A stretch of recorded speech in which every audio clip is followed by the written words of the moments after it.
Hey, good morning. This is Touré Roberts. It is Tuesday, February 21st, 2012, and I was up in my prayer closet this morning, and God was giving me some downloads, and I wanted to share them with you. And I want to talk to you and give you a strategy for temptation.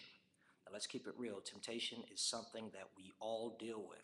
As a matter of fact, the scripture says in James 1 and 12, that every man is tempted when he is drawn away of his own lust and enticed, meaning that without anything happening to us, we already possess lust on the inside of us.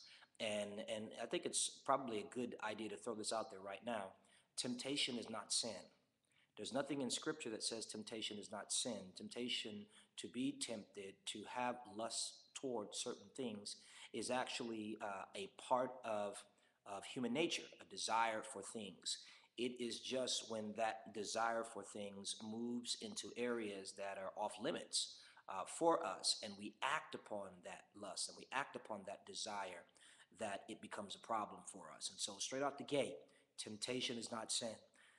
And that's important to know, because a lot of people are condemned simply because they're tempted. They're condemned simply because of them feeling drawn to a particular thing, and that's not the case. It's nothing to feel shame about. It's nothing to feel condemned about. It's nothing to feel judged about. We just have to learn what to do when we find ourselves in situations when we're drawn to something that will ultimately be harmful to us and or others. It's another thing about temptation, and I'll give you the strategy in just a second, but that's another thing about temptation. A lot of times what you're drawn to, the gratification of it seems so great, but when the smoke clears, you got death, you got destruction, you got dead bodies left, you know what I mean? You got a mess to clean up. And so I guess one of the strategies for temptation is to really think about what's going to happen when this thing plays itself out.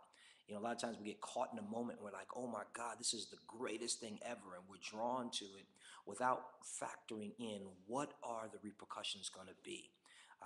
And so at the end of the day, the main strategy for temptation is learning how to master desire.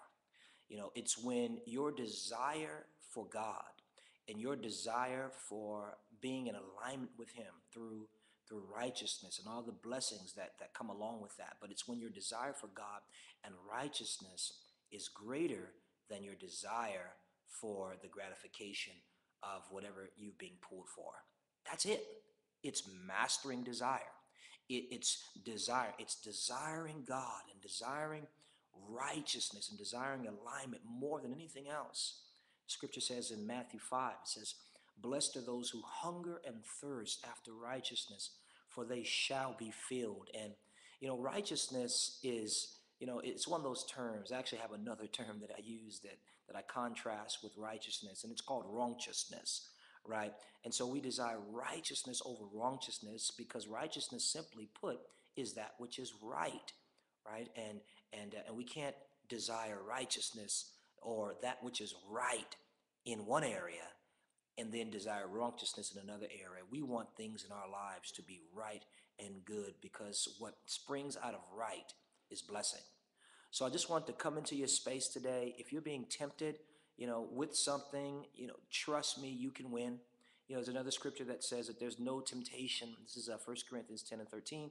It says there's no temptation such as common, to man, but God is faithful to make a way of escape. A lot of times when temptation comes upon you, you think, oh my God, I'm falling into this thing. I'm not going to be able to overcome this thing. But the reality of it is there's actually a way of escape that God has already made, but it necessitates a strong mind. You got to say, you know what? Me saying no is going to have a better outcome for me in the long run than me saying yes. And I don't want to do anything that's going to destroy my destiny, right? God says in Jeremiah 29:11, He says, I've got a plan for you. Plans to prosper you and not harm you, to give you a future and a hope. But it's my plan, and you got to stick to it. And I'll give you strength to overcome every temptation. And the greatest feeling in the world is to choose to be in that moment of decision and choose the right way. God bless you. I hope this helps you as it pertains to temptation. Be strong today. God's got an awesome plan for you. God bless you.